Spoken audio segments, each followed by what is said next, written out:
हरियाली तीज जो कि हिंदुओं का एक विशेष त्यौहार मनाया जाता है इस दिन। और हरियाली तीज सावन में आने वाली जितनी भी तिथियाँ होती हैं इसमें एक सर्वाधिक शुभ दिन माना जाता है। हरियाली तीज के दिन महिलाएं जो होती हैं वो व्रत रखती हैं अपने पति की दीर्घायु के लिए, साथ ही साथ अपने दाम्पत्य जीवन में सुख समृद्धि के लिए इस दिन पूजा पाठ करती हैं। और जो कुंवारी कन्याएं होती हैं वो भी अपने शीघ्र विवाह के लिए इस दिन उपाय करती हैं। ऐसे में अगर आपके दाम्पत्य जीवन में कुछ परेशानी चल रही है, पति पत्नी में आपस में झगड़ा होता है, या फिर अगर आपको संतान की प्राप्ति नहीं हुई है, आपकी शादी को काफ़ी समय हो गया है और आप अभी तक अगर संतान सुख से वंचित हैं, तो ऐसे में हरियाली तीज का जो दिन है वो बहुत ही शुभ दिन है। हरियाली तीज के दिन आप इस वीडियो में बताया गया एक सरल सा उपाय ज़रूर कीजिए। किस तरीके से आपको करना है इसकी मैं संपूर्ण जानकारी आपको इस वीडियो में दूंगी। लेकिन आगे वीडियो शुरू करने से पहले हमेशा की तरह आपसे मेरा निवेदन है कि अगर अभी तक आपने मेरा चैनल महादेव के उपाय को सब्सक्राइब नहीं किया है तो चैनल को सब्सक्राइब जरूर कर लीजिए। वीडियो पसंद आए तो लाइक कीजिए और कमेंट बॉक्स में शिव जी का कोई सा भी प्यारा सा नाम जरूर लिखिए। सावन का महीना चल रहा है और भोलेनाथ का आशीर्वाद आपको जरूर प्राप्त होगा। तो देखिए, पुत्र प्राप्ति की जो कामना है वो हर महिला को होती है। और अगर किसी की शादी को काफ़ी समय हो जाता है, 8 साल 10 साल या फिर उससे भी ज़्यादा हो जाता है, और अगर उसकी गोदी होती है वो सूनी होती है, उसके घर में बच्चे नहीं होते हैं, तो उस महिला का जो दुख है वो बहुत ज़्यादा होता है और इसको सिर्फ एक महिला ही समझ सकती है।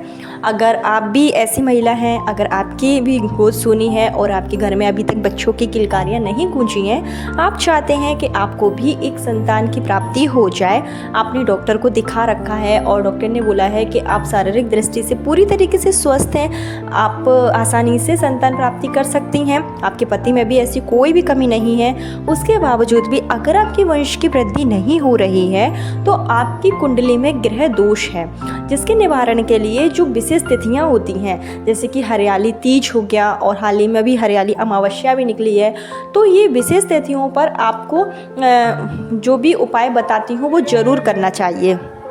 क्योंकि जो हम उपाय करते हैं, जो हम पूजा पाठ करते हैं, अगर हम विशेष तिथि पर करें तो उसका असर जल्दी हो जाता है, उसका जो कार्य सिद्ध होता है वो बहुत जल्दी हो जाता है।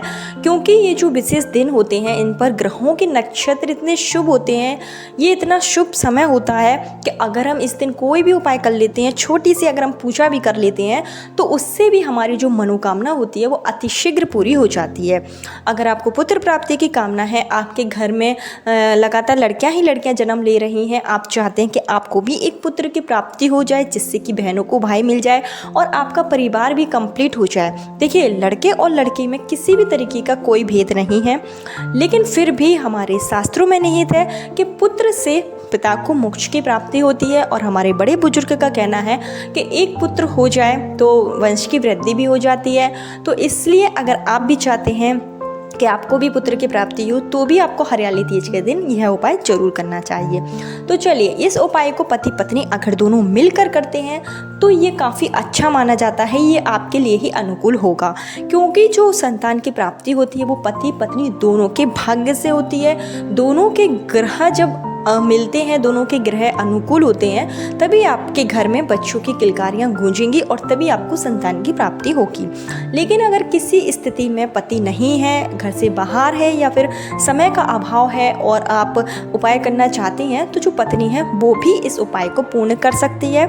आप जो भी उपाय करेंगे वो आपको पूरे विश्वास के साथ करना है, पूरी श्रद्धा के साथ करना है, तभी आपको उसका फल मिलेगा।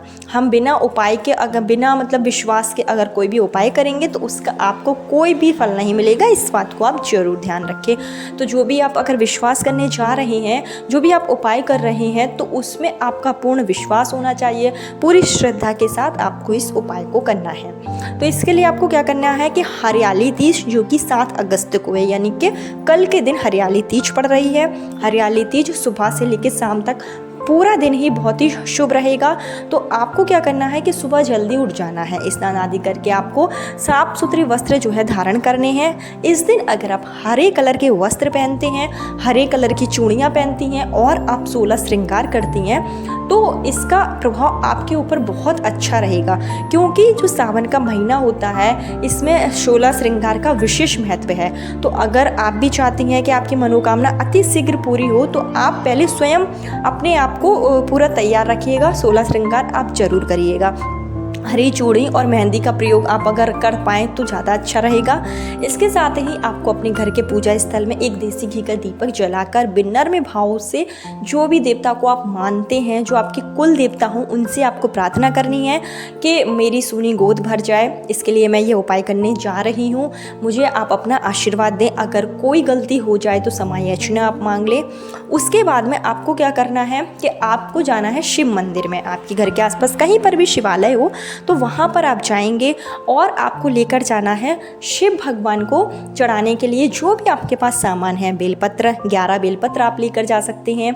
और जो भी आप शिव भगवान को चढ़ाना चाहते हैं, हरियाली तीज के दिन देखिए समी पत्र अगर आप चढ़ाते हैं तो ये काफ़ी अच्छा माना जाता है। अगर आपको समी पत्र मिल जाए तो आप समी पत्र ज़रूर लेकर जाएं। भोलेनाथ के लिए आप प्रसाद के रूप में जैसे सफ़ेद मिठाई लेकर जाइए। लेकिन अगर आप पुत्र प्राप्ति की कामना कर रही हैं तो आपको इस दिन बनानी है खीर, जो आप चावल की बनाएंगे। चावल की खीर आपको बनानी है। थोड़ी खीर आप ज़्यादा मात्रा में बनाएंगे, क्योंकि मैं आपको जो उपाय बताऊंगी वो खीर से ही आपको करना है। तो आप ज़्यादा मात्रा में खीर बनाएं और आप 1 कटोरी खीर शिव मंदिर में लेकर जाएं भोलेनाथ को चढ़ाने के लिए। साथ ही साथ इस दिन आप माता पार्वती को श्रृंगार की चीज़ें ज़रूर चढ़ाएं, सिंदूर ज़रूर चढ़ाएं और वो सिंदूर आप अपने माथे पर भी लगाएं, क्योंकि इससे आपको सौभाग्यवती होने का आशीर्वाद प्राप्त होगा। आपके दाम्पत्य जीवन में जो परेशानियाँ चल रही होंगी वो खत्म हो जाएगी और आपको जो पुत्र प्राप्ति की कामना है वो भी अतिशीघ्र पूरी हो जाती है। तो माँ पार्वती को आप 16 श्रृंगार की चीज़ें, जिसमें कि हरी चूड़ी और मेहंदी जरूरी है, ये आप जरूर चढ़ाएं। और आप दूध से शिव भगवान का और माता पार्वती का अभिषेक जरूर करें। उस दूध में थोड़ा सा केसर मिला लें। केसर मिश्रित दूध से अगर आप भगवान शिव का अभिषेक करते हैं संतान प्राप्ति की कामना के साथ में, तो इससे हरियाली तीज के दिन निश्चित रूप से आपके संतान प्राप्ति के जो योग हैं वो प्रबल हो जाते हैं और भोलेनाथ आपकी मनोकामना अति शीघ्र पूरी कर देते हैं। इसके साथ में ही जो आपने चावल की खीर भोलेनाथ को चढ़ाई है वो खीर आपको भोलेनाथ को चढ़ा देना है। उसके बाद इस खीर को आपको अपने घर लेकर आना है और पति पत्नी दोनों को मिलकर इस खीर को खाना है। मतलब इस खीर में से आपको अन्य किसी को प्रसाद नहीं देना है, सिर्फ पति पत्नी दोनों मिलकर इस खीर को खाएंगे।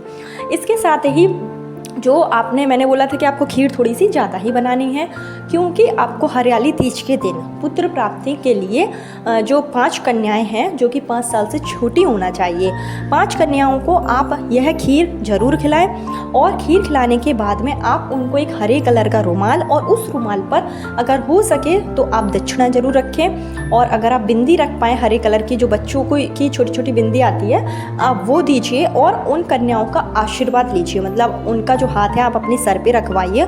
हरियाली तीज के दिन कन्याओं को खीर खिलाने से संतान प्राप्ति के योग जरूर बन जाते हैं। यह पुत्र प्राप्ति के लिए सबसे अच्छा उपाय माना जाता है।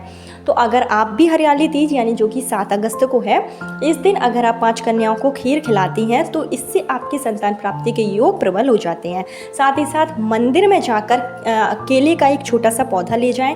केले का एक छोटा सा पौधा आप किसी भी मंदिर में लगाए आएँ। इससे भी आपके जो ग्रह दोष होंगे जिसके कारण आपके वंश की वृद्धि नहीं हो पा रही है, अगर आपके घर में पितृदोष है या किसी भी तरीके का कोई कोख बंधन होगा तो वो भी जल्दी से जल्दी समाप्त हो जाएगा। केले का पेड़ आप मंदिर परिसर में हरियाली तीज के दिन जरूर लगाएं। और आप गाय माता को इस दिन हरी घास जरूर खिलाएं। हरी घास हरियाली तीज के दिन गाय माता को खिलाएं और हो सके तो एक रोटी में थोड़ा सा गुड़ रखकर भी गाय माता को खिलाएं। गाय माता की सेवा करें, उनका आशीर्वाद प्राप्त करें। इससे भी आपके जो संतान प्राप्ति में जो बाधाएं आती हैं वो दूर हो जाती हैं। ये छोटे छोटे उपाय थे जिसको अगर आप हरियाली तीज के दिन मतलब सुबह से शाम कभी भी आप इस उपाय को कर सकते हैं। तो इससे आपकी संतान प्राप्ति में जो बाधाएँ आ रही हैं, किसी ने अगर कुछ धरा भी होगा जिसके कारण आपके वंश की वृद्धि नहीं हो पा रही है, तो सारे के सारे जो भी बंधन होते हैं वो दूर हो जाते हैं और आपके संतान प्राप्ति के योग बनने लगते हैं। तो हरियाली तीज जो कि साल में सिर्फ एक बार आती है इस दिन पर आप यह उपाय जरूर करें। भोलेनाथ की सेवा अर्चना जरूर करें, गाय माता को आप हरी घास जरूर खिलाएं और 5 साल से जो छोटी कन्याएं हैं उनको आप उनका आशीर्वाद लें, उनको खीर खिलाएं। दक्षिणा स्वरूप जो भी आप देना चाहते हैं वो ज़रूर दें। कन्याएं आपके घर से खुश होकर जाना चाहिए, ऐसा आपको करना है। निश्चित रूप से आपके वंश की वृद्धि होगी और आपको भी संतान की प्राप्ति जरूर होगी। पुत्र प्राप्ति की कामना है तो इस उपाय से आपको पुत्र प्राप्ति भी होगी और घर में सुख संपदा की भी कभी कमी नहीं होगी। तो ये छोटे छोटे उपाय थे जिसको अगर आप करते हैं तो निश्चित रूप से आपकी जो भी मनोकामना है वो जल्दी से जल्दी पूरी हो जाएगी। भोलेनाथ आपकी गोदी जल्दी से जल्दी भर देंगे। कल फिर मिलती हूँ नए वीडियो नए उपाय के साथ। जब तक के लिए हर हर महादेव, श्री शिवाय, नमस्तुभ्यम।